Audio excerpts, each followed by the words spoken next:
Picked the wrong week to quit sniffing glue.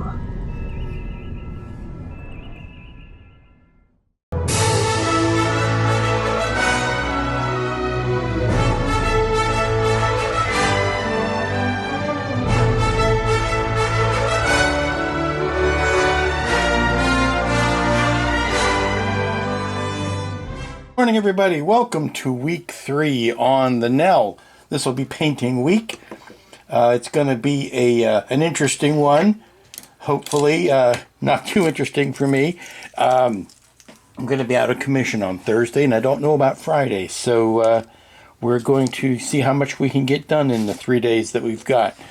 The first thing I wanted to do was to put a good base coat of everything. This is the test bed engine. This is doing what God had intended it to do, which was to act as a dummy for all of my paint coat choices. Now, what I've come up with as a basic color for the whole ship is a 50-50 mix of hull red and wooden deck tan. Let me make sure I get the right one out here. Yes, wooden deck tan and hull red on a 50-50 mixture. Now, there are 3 colors, basic colors, and then everything else is a variant of those. But there are 3 basic colors on the hull, and I'm trying to simulate those now. And I've got my darkest brown where I think I like it, which is simply a smattering, a liberal dose, if you will, of mahogany Model Air over top of this, a spray of it. Now, mahogany has also got a reddish tinge to it, which helps. The other brown that I'm working on, which is, or the mid color, is not quite, it's darker than the body color, but it's not quite that. It's a mid-range color. So I'm still playing with that as to see which ones I like. And I think what it's going to be is just a straight up, well, maybe a 2/3 hull red and a 1/3 wooden deck tan, as opposed to 50-50, which will get a little bit darker. Now you'll notice that it's got some spotches on it. So spotches on it that I am doing in yellow brown, which is, I'm sorry, not that one. And it's XF92. It's the yellow brown. All these are all Tamiyas. And what I'm doing is I'm just lightly hitting it here and there to kind of break up the hull and kind of, keep it from being so monochromatic. Obviously spending more time on the high spots and the raised areas than the overall body. But I think that's giving me a good blending color. Now this is interesting because right now I'm seeing the 3 colors that I want. These are the 3 colors that I want. This is the mahogany right here. And what this is this is more Model Air, but this is called just dark brown.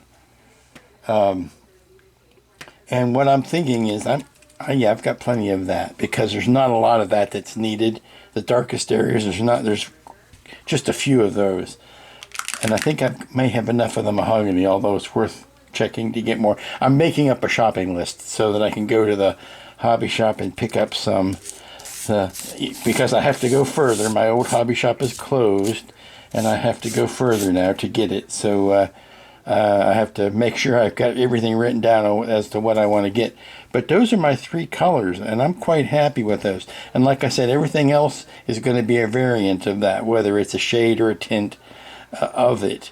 And then, of course, we're going to have, I need to also double check. Oh yeah, better write down the flat black. Writing down flat black, because that's what I'm going to be shooting inside of all of these edges, or the recesses in here, to kind of darken areas. Now we've got them in the front here, but along the body we've got various recesses, particularly back along the engines, where we're going to need a black. And let me show you what I'm talking about when it comes to these references. Okay, now this is a still frame from the Alec Gillis video. And here you can see the body color, the darkest brown and the medium brown. This is the best, and here another dark brown here. But this is the best way I could show you of the three, and then here's the recess with the flat black scorching spray. But to show you the three basic colors, and again, everything beyond that is shading and tones of those three colors. That brings you back to where we're at on the table. And that's giving me my three colors there. So, I think we're ready to, I'm just doing a little bit of inventory. That's the yellow brown that I need. That's the wooden deck tan. And that's the hull red. These are my primary colors here. These are my accent colors.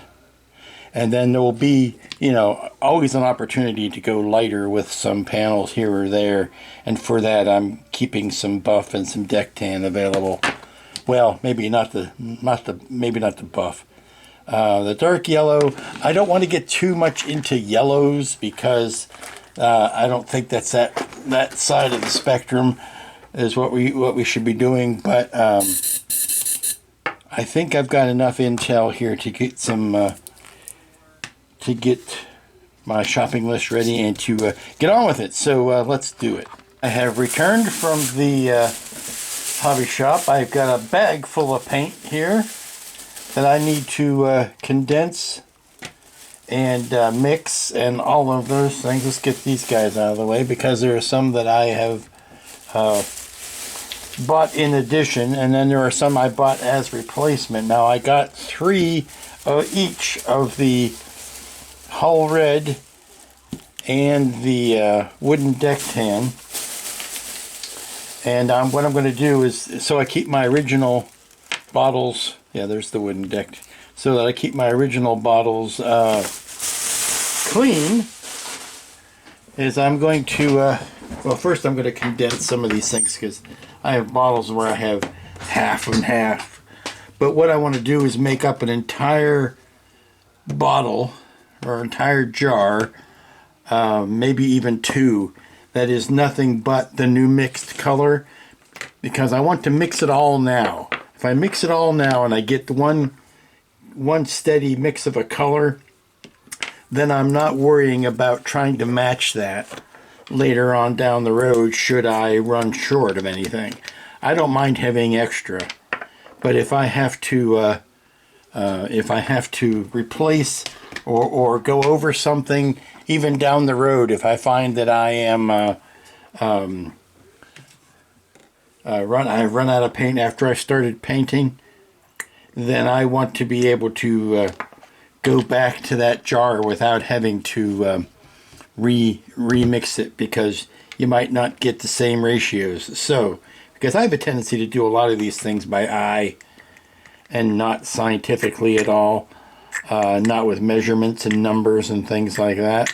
So I'm going to mix up a good color, and then I'll get myself a jar of it, and we'll go from there. But for right now, I need to do some condensing and some mixing, and we'll come back to it after I'm done with all of that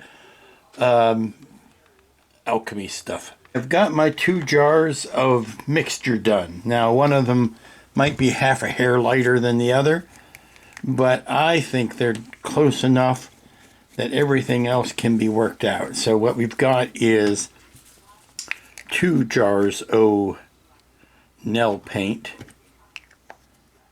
I'm just putting a little bit of the color on the lid here, so we know that those are the Nell colors. Those aren't wooden deck tan any longer.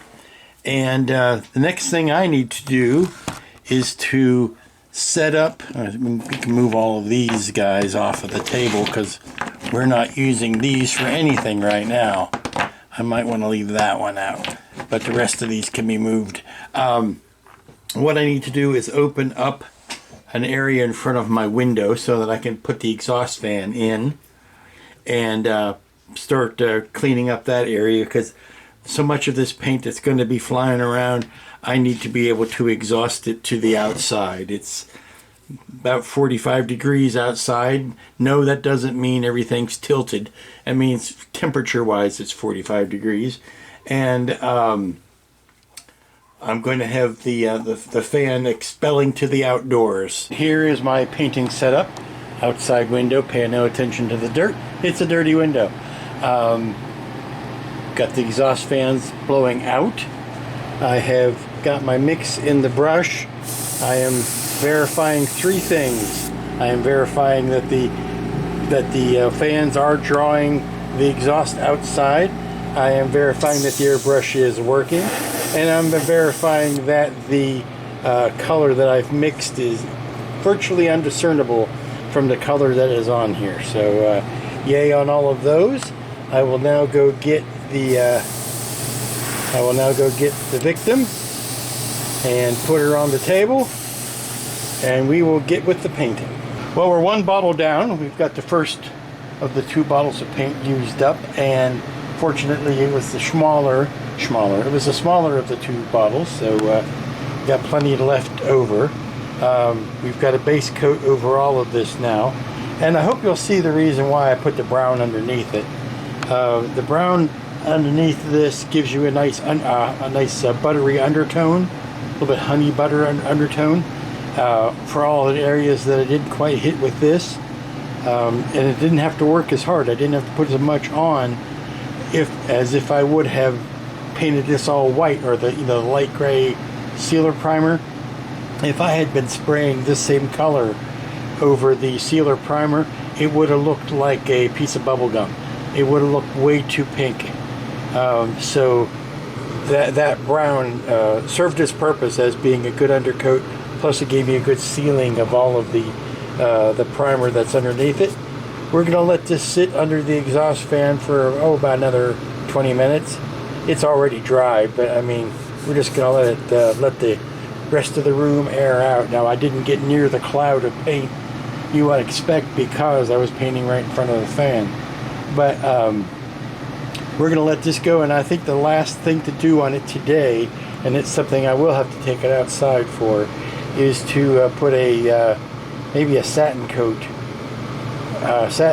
clear over this to lock in this color and kind of protect it from incidental bings and scrapes, and then we'll start weathering over top of it. But yeah, I think we've come a long way into the terracotta slash. This is actually the color of Bondo, which is appropriate since reputable sources have told me that this ship was mostly made of Bondo. So I think we've got a real good jump on the final color here. And here's how she looks by the end of the day. Now, it's almost got like a milk chocolate brown going on here. I know I'm hungry. But that's, again, here is the first wing. And here is my matched up wing with it, with a coat of flat, clear finish on it, which, you know, tends to darken and intensify colors a bit. But one wide, big open canvas now for all of the painting that needs to get done to it. Welcome back, everybody. It is Tuesday. It is second day of the Great Paint Week, and it's time to confront some inconvenient truths. Not inconvenient, inconvenient truth. And the inconvenient truth of this kit is that the scribed in plates on this kit, they don't precisely match the filming model. The filming model is such a singular work of sculpture that it is difficult to recreate it. And what I've done is try to approximate. Now, this is, I'm working on the secondary color, not the darkest color, but the secondary color. And I'll talk more about color in a second, but what the thing is, the secondary color is back here around the engine. All of this is the secondary color. There's a stripe here that's a secondary color. There is a shape that's up here that is secondary, and that's the same on both sides. And that's what I've got masked off. Now, yesterday I painted all of this base color, and for the most part, I'm happy with it. I'm not as happy as I was with the engine. When I sprayed this engine, I was much happier with this color. Well, the difference is simply the addition of the clear coat. The clear coat darkened it up, as you know it does, and it darkened it to a point where it's not exactly what I want.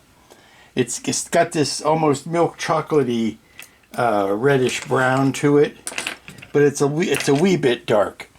So what I've decided to do is I'm going to paint the secondary and the darkest color on here, and then after all of that is done on those plating, but before I put any streaking in, I'll probably go back over it with the body color in a lighter tone that I will not spray that flat or the semi-gloss coat, and hopefully that won't darken it.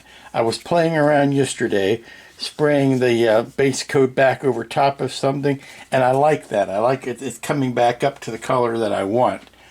But it was the protective clear coat that I put on this yesterday that darkened it a wee bit too much. But speaking of color, now I am basing all of my color choices off of the filming model as presented in the video that is provided by Golden Armor when you buy this kit. I was sent a wealth of reference material, and it includes a video shot by Alec Gillis, who was one of the creators. I'm going to put that piece of video in here after this little monologue, and it's going to help hopefully explain a lot of where I'm going and what you're seeing as far as the color. Now, to the folks that think this isn't red enough, I want to introduce you to a concept called lighting. It was indeed this color, but shot with a red filter on the light, or red gels on the lighting, and that's what made it look redder. It's as simple as that. This is not a red ship by any stretch of the imagination. It is a terracotta brown. And I'm doing my best to approximate that. Getting back to what I was saying about the plating doesn't match the details precisely, so I've had to basically freehand this. I'm going by some photo reference, going by the video, and I'm picking out where these shapes need to be, these different colored shapes, and I'm not getting all of them because some of these are overlapped, and the smaller ones I can do individually, but I want to get these big major ones done, and this is only up to about, up to about here. There's more above that, but I want to get these guys painted first, and then I can take all the tape off and move forward. But I think getting this much done in the medium color is going to be an important first step. So I'm going to sit this down, and now we're going to, I'm going to splice in that bit of video here.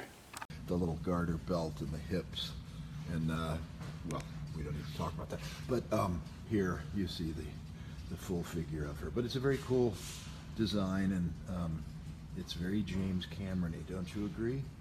Anyway, that was a very heartwarming moment when I saw this old gal. Haven't seen her in many, many years. I think it was 1980 when we built her.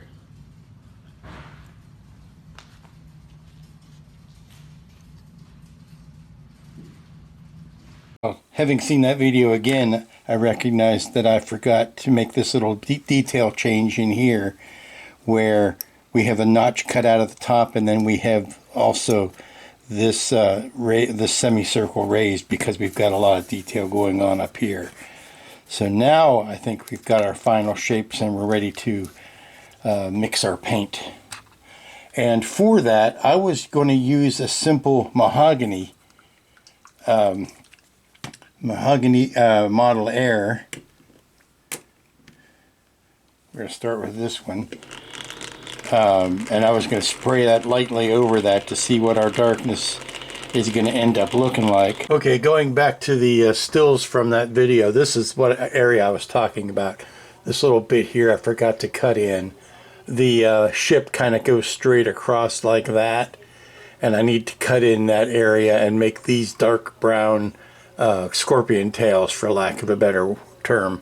This will have to join up to this dark brown accent strip that's in the model, but needs to be redefined a little bit. And of course, this is actually even a lighter version of the hull color. So plenty of opportunity to add these in. These guys here are not indicated in the model at all. Okay, continuing to pick out spots on the belly here now. Every time I move this, pick it up and move it, it's an ordeal. So I'm trying to do it as little as possible. I am completely ignoring the nacelles and the pylons. I know that there is some accent work that goes on out there. That's not within the scope of my business, because I need them, frankly, to be able to pick this thing up and move it. I need there to be no new paint on these. So yeah, I know I'm going to end up redoing some of this masking later to do that, but that's the price I'm willing to pay to give me some way to move this beast around. Now I have gotten, and I've had to tape all these things off custom wise, because their shapes, there's no two similar shapes, or no two identical shapes. There's a lot of similar shapes, but there's no two identical shapes on this. So I'm just going over and I'm trying to get an even coating here. And yes, this does look a little dark, but like I said, I want to spray over top of it with a blending coat, and that's going to take some of that back down. I always find it's better to go extreme and then dial it back down than it is to try to pray that you've got the right color on the first time. I did a light misting coat of the original body color over top of these darker accents in an attempt to lighten them up some. I thought they were a little bit extreme. So we're going to lighten those up, and then we're going to strip all the paint off. All the paint. Yeah, we're going to strip all the paint off and start again. No, we're going to strip all the tape off and reapply to the darkest areas, and then put the darkest areas in. And boy, I'm debating whether we do that, or we're going to strip all the tape off, that's for sure.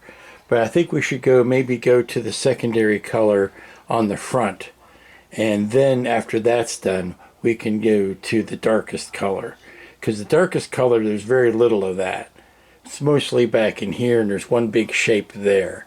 But the secondary color is more prevalent, particularly on the nacelles here.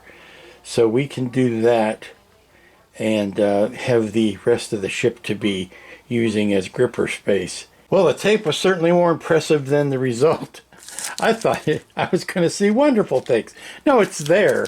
It's there. It's just, man, that was a lot of taping off and everything just to get this little bit of result. The next bit is the even darker color, and you can see this is where we're at now, but this darkest color, that's where we're going to start to see our real contrast. This shape right here, as well as the funky stripe and the what I'm calling the scorpion tail, that needs to go there. That is what's going to be on the darkest line. And then of course we're going to start seeing, some of the stuff that's going to be done with pin washes and such. The next thing would be to put in the black scorching, like we've got black scorching all through here, which is all in that area. And then of course these indents are going to be shaded, and this is going to be scorched up. So we're going to see it. We're going to start seeing it. It's just a question of, You can't get there in one step. Everything has to take time. Here's an interesting reference photo. This is Nell on her back on that table. I'm assuming here you can see the mounting bracket coming out of the right side. And I'm noticing there's not a lot of panel call-outs here. I mean, there's a lot of dirt, a lot of general weathering, scorches and whatnot. But outside of like this one and this one, and what you can see left over from the top, not a lot of separate, distinct colored panels, particularly on the underside of the nacelle and on the base. Now it looks like there's a darker strip through here, but not nearly as candy colored as I was thinking. Now, of course, looks like there's some scorching coming out of the back of these areas, but that's all done with black smudges and such. Here we have an even better picture of that. You can see how clean it is. It's pretty monochromatic at this point. Here we can see to start to put some color in. That's that real dark panel that I'm getting ready to do. That was the panel there, and there's a real dark, like an hourglass shape on the top of her back. But not a lot of individual panels. This is where I'm working on right now. I'm trying to figure out the best way to indicate what's on the top of the nacelle. This is more like this looks like a publicity shot. But you see that camel color there, it's more of a light brown. And I might end up turning myself into pretzels to try to do that, to lighten it up some. This is probably the closest color that I would like to do for the overall body. But you can see, yeah, there's a distinct line around that cabin. You could tell that was meant to be removed. This was the camera mount from the front. And more gentlemen working on the painting again. This, in this case, it's that using the mounting bracket as a paint stand. I've got the accent shapes painted on the tops of the nacelles. Everything else that I think I want to do on these is going to be natural weathering. It's going to be scorches and black, the flat black shading and that kind of stuff. And then we'll do some fine rust streaking and things like that. There is black detail to be painted, obviously inside of here and down the side of what you can't see here. You can see it over here. This area here, it gets a black smudgy, and that's pretty much it as far as actual markings. There's going to be a little bit of carding here and there, some panel line shapes type of thing where you just stick a piece of paper up against it and paint an edge in, that kind of stuff. We're going to let this dry. We're going to take these off. There is an argument to be made that there's something going on at the very front, and we can do that. Possibly we can do that before we even take this tape off. Just tape off a little shape here and spray that in. Spray that above the cabin window there. Still have yet to put the darkest black or the darkest brown stripe on, but I was looking again at those pictures, and it was causing me to want to mix up a lighter color, a browner color, a more weedy color, if you will. And I'm doing that, just some spots here and there to bring out the hull colors. I think this is how it looks like without the masks on. I think we're finally coming down to it. I'm getting rid of so much of the pinkishness here, or so much of the deep coral, if you want to call it that, and get some more of the tans back in. I think we're going to have some fun. Now this is where that big dark shape goes, and I'm going to put just a little bit of this highlighted color on just to bring some dimension to the high spots. But I think we're starting to finally narrow our focus on the overall colors of the thing. I have got the darkest brown, which is dark brown. This is what I'm going to be using for that. And we've got these areas masked off. We've got this plate, we've got this thing, which I basically did freehand, and then we've got this big shape up here that I'll have that darkest brown, and we're going to see how that goes on. If it goes on like the other ones, it won't be as dark as I was remembering, so I might have to add some black to it. Okay, so the darkest brown is on, and I'm really liking it. I'm liking it as it is, and I'm also liking it for these other darker recessed areas, so we don't have to quite go into the black. I like it for, I'm trying it out on this engine here, I like it for this area, and this area under here. I also like it for the area where the guns are. And then if we need to, we can do black scoring on top of that. But I really like how it's looking just as it is, so I think I'm going to go ahead. I think I've got enough left in the old brusheroo that I'm going to go ahead and start doing these areas with it. And maybe do the flip it over and do the guns. Or not, there are some things you cannot do with an airbrush, and I think I'm almost to that stage. There are a lot of nooks and crannies that I can't get into without splashing paint where I don't want it. So I'm going to have to go in with a hard brush and some paints and do areas like in between the fins here, and just put in some, whether it's a black wash or a dark gray wash or something, just to get those areas clean. Then I can go over it with a hit the high spots with the regular color to bring them back out. But we're getting into the crevice areas now. I've got the engines re-blacked. I got those re-dirtied. That's looking good. I've started playing with some paneling here, and I'm liking that. This is that very lightest panel that's on the top. It doesn't have those little circle details in it. That's something that's just in this kit.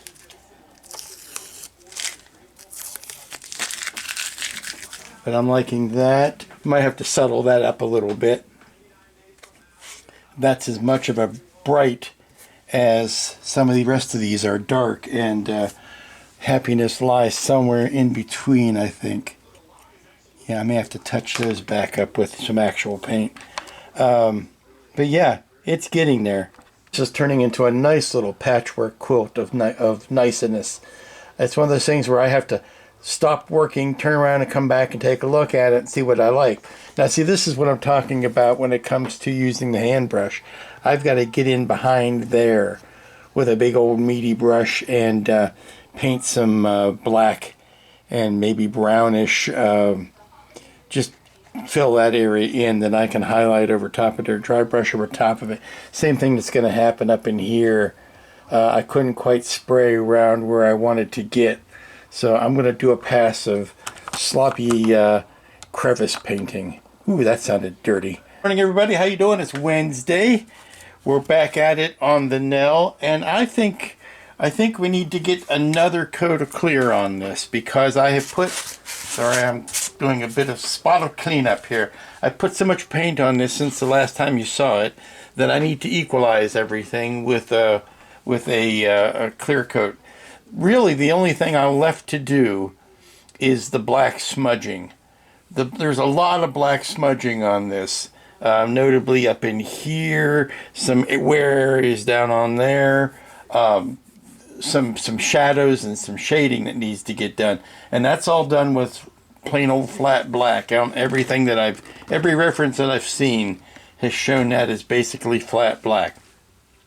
I've done what I'm going to do, I believe, on as far as indicating plates here and there, adding detail where it's not really in the sculpt, but the black smudging needs to get done, and I think, as I just said, I think what I want to do is to do that black smudging after I have equalized all this paint.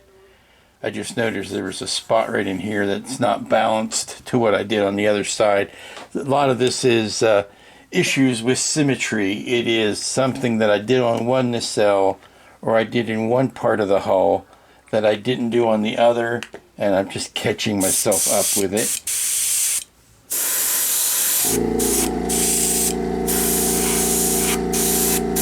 I'm just putting some fake indications of some color in there. Some of the shading I was doing with the mahogany color, because it's a slightly darker version of the base color without actually getting into the blacks. I'm trying to make the tonally consistent is where I'm at right now, because I don't want these recessed areas here to look like something out of another movie. My temptation is to make it look too Star Warsy, too alien-y, and not too gritty, and not in keeping with the more fun aspects of how Nell is painted. So that's kind of where I'm at. And as I said, the sun is out today, which is nice. So we're not having the same issues of overcastness and raininess that we had yesterday. Yeah, okay. I'm just looking at both of these at the same time to see where I've got an imbalance of tone, and I can kind of look back. I see that needs to be a little bit brighter on. Yeah, I want to make it look like it's, you know, all intentional. So we're going to touch up one or two more things off camera, and then we'll be ready to do the clear coat, and then we'll go from there. It's Wednesday. Tomorrow I'm out of commission, and Friday I don't know what condition my condition will be in, to quote the old song. And so we're gonna pretend as if this will be the last day of painting I have available to me. I still haven't come up with an adequate base yet, and that is something that's bugging me, so I need to go ahead and take care of that. And I have reinstituted the window box of doom here, because although it is very bright outside and sunny, it's cold. It's cold as all get out. So I don't want to take the ship outside and set it on the deck to do the spray coating, because it will freeze and I will be cold and miserable. So I'm set up the window fans are exhausting to the outside, and I am going to be doing a light spray of flat coat on the bottom side of Nell, and then flip her over and do the top side. But then that'll get us ready to do the black soot coat, or the smudge coat, and we'll see where we go from there. Starting the dirty wash now, or the dirt accent. What had happened was, after all of the clear coats had dried, it was looking a little too clean. So now I'm putting a mixture of gray wash and black wash over it, just in some spots. And I think it's doing a wonderful job. Now it's going to dry a little bit lighter. Unlike other paints, washes have a tendency to go on dark and lighten up, whereas most paints will go on dark and lighten up. Well, wait a minute, is that right or is that wrong? Most paints will go on light and darken. This actually goes on dark and lightens. So that's kind of where I'm at. I'm just doing some sculpting and some shading and putting it in the creases, and it'll settle where it wants to settle. And worst comes to worst, I can wipe it down if it's too much.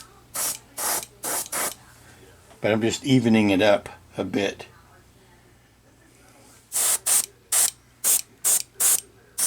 Just putting it in the deeper recesses, and it gets rid of that clean look.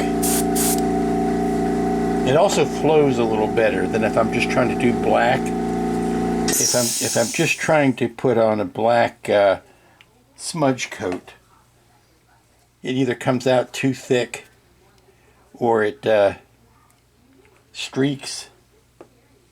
This just seems to, because it's thinner, it comes out better to start with. And just kind of darkens everything.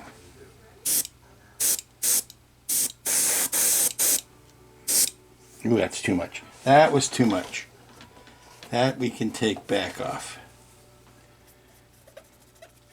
Wipe that off. This is why you have a flat coat underneath. So you can wipe off, if you get it fast enough, you can wipe off a topper, a new coat on top of it. That's what I want to do.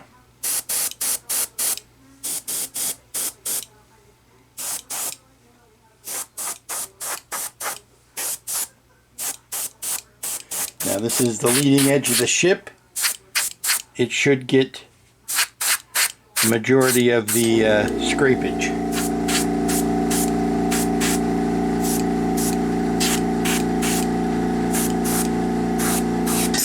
It's going to see, it's going to get the leading edge of the damage because it's going to hit anything first, plus it's going to be what your bad guys are aiming at. So it may have that was a little too much. Let's get rid of that one.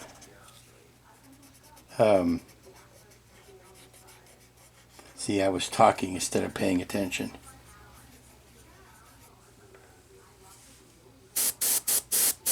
Put some of that back. But not as dark as it was. The overall dirt, as I said, we can wipe down.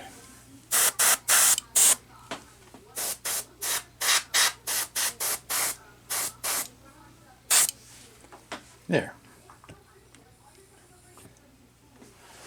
There, we want to look at the side here. Now, it's important to remember any smudging needs to go front to back. But I'm just putting some, what I call dimensionalism in here.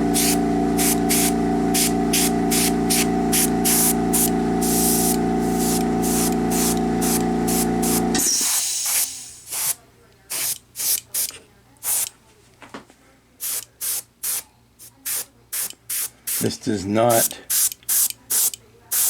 relieve you from the task of putting little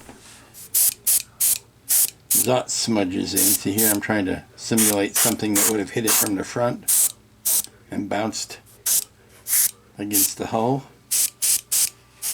Good morning, everybody. It is Friday. It is the last work day of the week, the last day of work on Nell.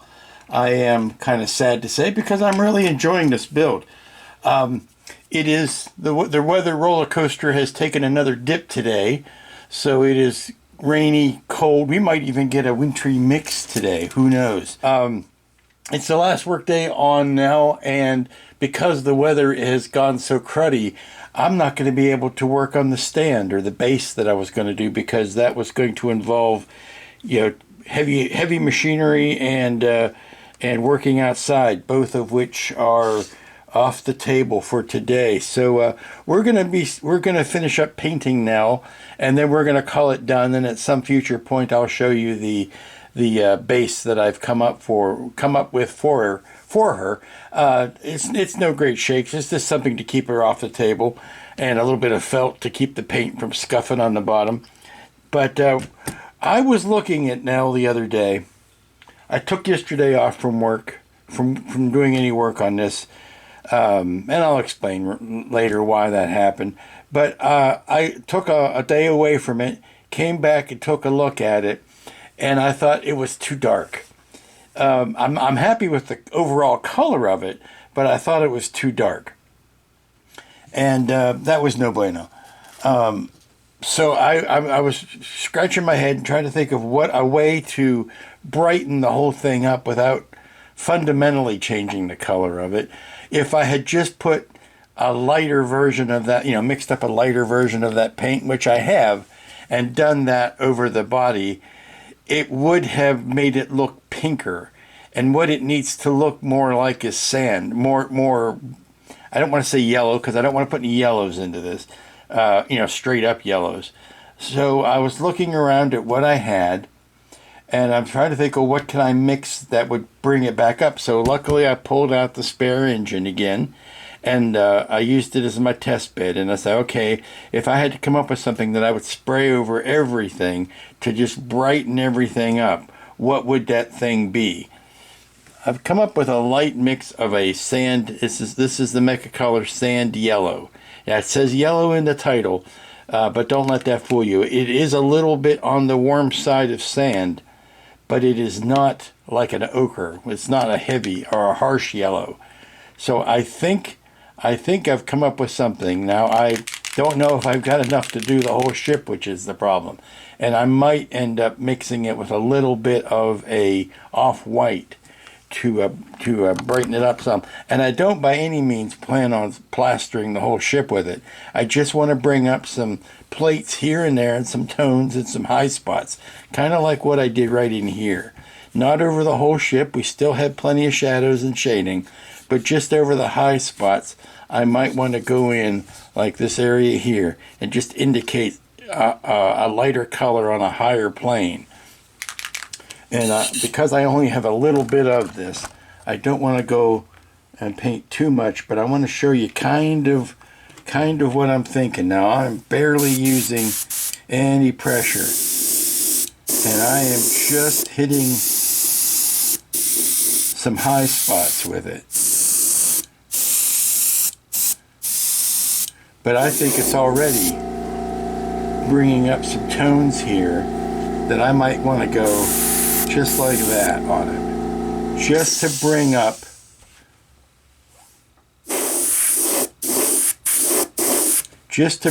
some of the highest highlights. And I don't know whether you could tell, but I am barely getting any paint out through there. Just enough to bring up those top ridges. Again, pay no attention to the faceting on this. I never sanded it to get rid of the facets. This is merely a test mule, a mule for the paint colors. So before I pull out the actual ship, I just want to test this out. I want to test the smoothness of the paint. I want to test the airbrush. I want to test everything. Because I'm only going to have one chance at this. I don't by any means propose to repaint the whole ship.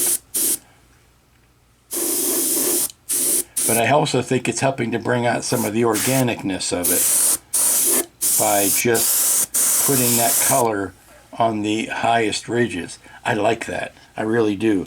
And it brings it into that paint scheme. Now the secret is I'm not going to spray a clear over this again, but because spraying the clear on it is what caused all those paints to go so dark. Yeah, I think this is something I can live with. And here is Nell in a handbasket. Hopefully you can see what I was talking about as far as the where that door doesn't want to, she's laying on her back, that door does not want to stay closed. As far as the overall darkness of it, we're going to start very lightly and just hit a spot here or there. And of course I'm going to start on the bottom, because if there's anything goes wrong, you're not risking the top visible part, or the money face. So we're going to ever so slightly do one pass, and then we'll come back and see if we need another pass. I'll do this side, flip it around, do the other side, and then go away for a long while, come back, see if it's what I like, and then we'll do the top. Yep, I like it. I enjoy that. I think that was what the doctor ordered, and we're going to let the bottom, or the whole bottom here. Actually, I should do a little bit on the back side. I've done the front side, but I didn't do the back side. I think we should let this dry a bit, and then get ready to flip her over and do the top side. I'm going to put a little bit more on these high spots here. A little bit more on those high spots. But yeah, I think this is exactly what I was missing.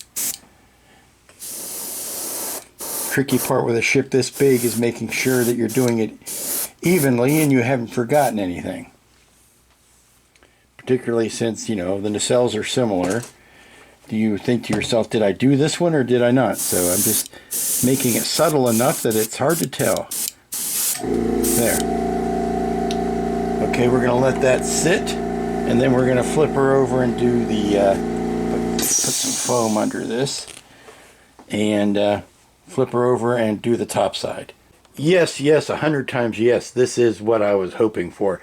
Now, there's one last thing that I want to do, and is I need to retouch some of the flat black smoke scoring around the engines, because that got covered up with this blending coat, if you will.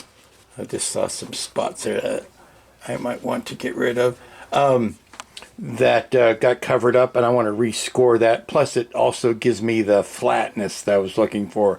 I think the glossiness of that finish that I had on there, even though I had sprayed a flat coat on, it was more of a satin coat.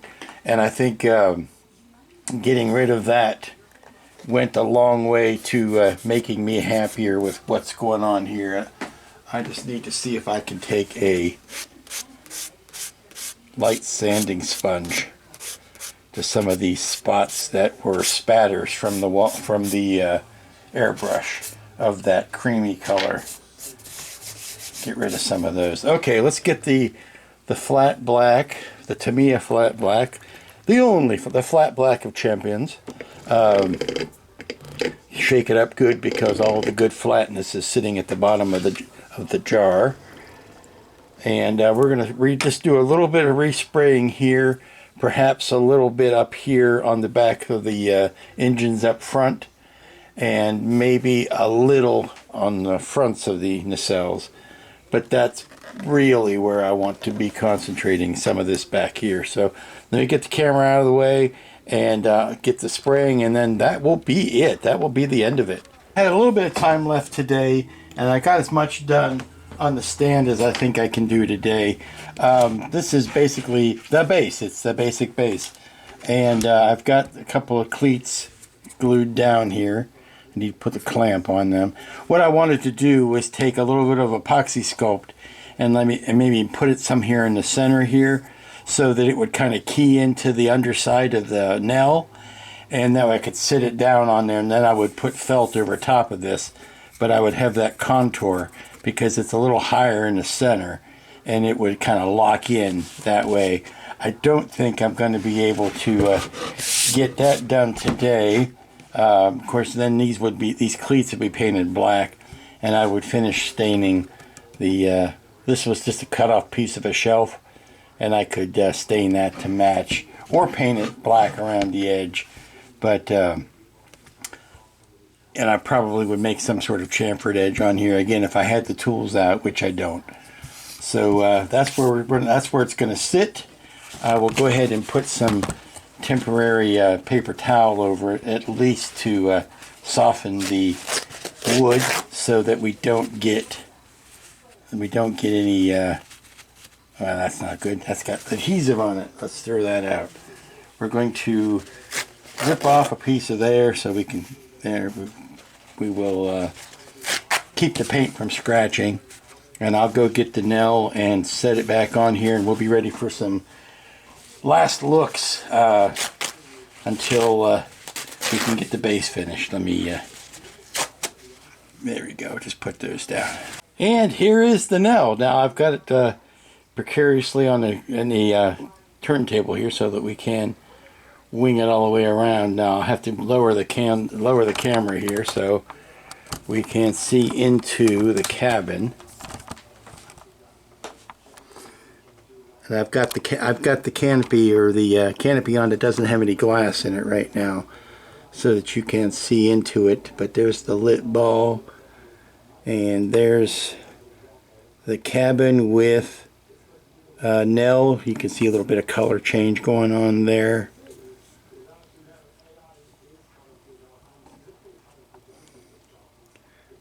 Looking into that side of the cabin. Boy, I can really see where the whole cabin could have come a little bit further forward. But if we had done that, it would have been I think the seats would have been too close to the Nell interface. So I kind of like where they're at. There's the cabin. And then we're going to spin around and we're going to see the engines. Ba-ba-boom.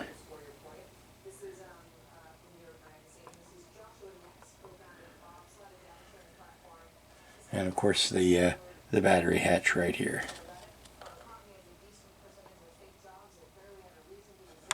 I would get out the Star Spangled backdrop, but this thing is so big I wouldn't be able to put both of them on the table, I don't think. Maybe we'll save that for the day when I've got the base finished. But there she is, your Nell. Ah, well, my friends, it's been a long journey. That's it for the Nell build. 3 solid weeks of a really fun build. Couldn't have been made possible without a golden armor. Look them up online, goldenarmor.com.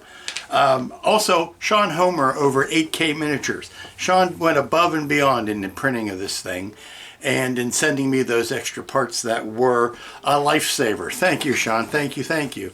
I will try to get as much business to you as possible. Sean Homer, 8K Miniatures. Look him up. He will do, if there's a kid out there, then you don't have a printer big enough to print it, Sean's your man. But this was a ton of fun. Now I don't know where I'm going to put it, but that's the curse of all big ships like this. But I can't build a small ship. I like the building a big ship, and I will not lie. But that's the week that was. Now, there was no report yesterday, and there's no secret to it. I was getting a colonoscopy yesterday. Now, colonoscopies, I think, are for old men. Why was I getting a colonoscopy? It's the denial. It's a denial of aging, and it's one of those things I said I was going to do. It was, the doing an adult thing every day. Well, the adult thing started with getting my health under control, getting a checkup, getting some help. And part of what was recommended, now this is completely apart and separate from the high blood pressure issue, was, you're 65, you need to have gotten a colonoscopy 15 years ago. When you were 50, you should have had your first checkup. And now it's even down to 45, I think. But it was something I was going to put, I've been putting off. I've been putting it off because that's for old folks, and I'm not an old folk. I like to think I'm young at heart, but I'm not an old folk. But I'm older than I've ever been, and as young as I'll ever be, that type of thing. But there's an ick factor. I don't mind telling you, don't be ashamed of it. It's an ick factor of getting a colonoscopy. Whether it's the indignity of it or your privacy issue, whatever you want to call it. When I went to the nice people over at Kerry Wake Medical yesterday, and they couldn't have been any better. They couldn't have been any more helpful. They couldn't have been any more conversational. I had some great conversations with the lovely ladies who were the lovely young professionals. I'm sorry, I shouldn't be dismissing that. The young professionals who were taking my history and putting the IV in and doing all that kind of fun stuff, and easing my my trepidation was for all to see. And I'd like to thank my good friend Jimmy for taking me over and staying there and bringing me home. But it's just something that, I'll tell you, the worst of it is that dang, the prep. Drinking that prep on Wednesday night was the worst part of it. And I've learned that I can go a day without eating. It didn't kill me. I fasted for a day because you're supposed to do that, and you take this god-awful prep. And then 90 minutes later, boy, you better have a clear line of sight to the toilet. That's all I gotta say. So that was the buildup of it was much worse than in my head than than it actually turned out to be. I had a lot of really well-meaning people saying, it's no big deal, you've been through it before, you'll do fine. That's nice. It's cold comfort. It's nice. It's until you go through it, it's just words, and well-meaning words, nonetheless. But it's just words. Now I'm here to tell you. Listen to your Uncle Lou. Sit upon my knee and let me tell you a story. It's nothing. There's nothing to it. I got in there, got on the gurney. They were doing all putting the IV in, like I said, and taking my history, blah blah blah. This my chart that I'm on. It's wonderful. It's like Star Trek. It's like one record that follows you everywhere. When I went to check in, they said, "Who are you?" And I told them who I was, and they said, "Oh, here's your complete history right there in front of me." Yes, sir. We don't need to check you in. You're already checked in. We already have all of our questions answered. All of the bureaucratic crap that I was so afraid to have to go through, done in front of me. I loved that part. So all I had to do was go back to the room. They put me in. When I finally got wheeled down to the darkened room where they were going to do the dirty deed, gave a little wave as people going by, had the IV in. They put the oxygen over my nose. They put my hair in one of those little nets. And honestly, it was like, would you roll over on your left side? So I rolled over on my left side. The nice lady, I wish I could remember her name. The nice lady put the little into my IV tube, and boom. Next thing I know, I'm waking up in the recovery room. They could have, they could have amputated my leg and put on another one. I would not have known the difference. I would have I've been walking in circles now, but honestly, it was gone in a flash. It made no impression whatsoever. I almost wish I could have. I thought I was going to get some sort of like local anesthesia, and I'd be semi-conscious for it. I could at least tell what's going on. No, I was in the land of Nod, and I woke up in the recovery room with my friend Jimmy waiting for me. The attending, the gals that came back, they were the ones that did the IV and all that. They came back in. How you doing? Here's your clothes where you left them and all that kind of stuff.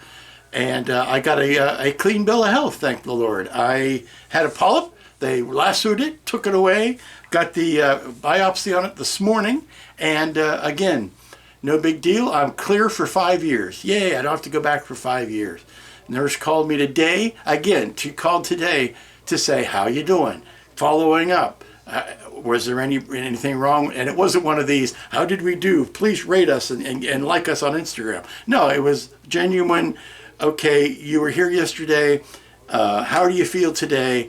I told her exactly how I feel. She told me to forget about it for 4 years and 9 months. And when it comes back the time around to do it again, we'll do it again. And I'll do it gladly because it weren't no big thing. I know everybody was telling me it was not going to be any big thing. And in the back of my mind, I didn't believe them, but it was no big thing. So take it from me, from nobody else. If you're thinking about it, if you're 50 years old or more and you never had one, go get one. Now, I say that now. I haven't seen any bills for it yet. So I may be singing a different tune when the bills come. But, and I say but however, it was something that needed to get done. I've got one more test next week, which is the treadmill test for this is back on the heart thing. So I'm thinking of getting a red Adidas jumpsuit so I can do the $6 Million Man slow motion running on the treadmill with all the electrodes on me to see how well it goes. That is it. After that, it's going to be medication and time and see how it goes. I'll tell you, I've already dropped about 8 pounds, and since this all started. And my clothes are a little bit looser, but I've dropped at least 8 pounds. My blood pressure is down. My kidney function is better. Not that you care about this kind of stuff, but I am seeing measurable positive results, and I'm not seeing the worst of what I was dreading. It was, it could go south. You could have gone the other way, and it didn't. So yay. So until next week, when I don't know, honestly, what I'll be building. I feel like I need to go back and do a figure or something after having spent 3 weeks on the ship. And I'm still mentally preparing for when when the big runabout comes. That's going to be a few weeks of working on a ship. So maybe I need to work on a figure or something in between. So until next week, happy holidays, Merry Christmas, happy Festivus, whichever ones you want to celebrate. We are in that holiday season. I hope you had a wonderful Thanksgiving, even though that was last week. So until we meet again, be good to each other, be good to yourself, get a checkup, be good to your family. It's a tough time of year, and we'll see you here real soon.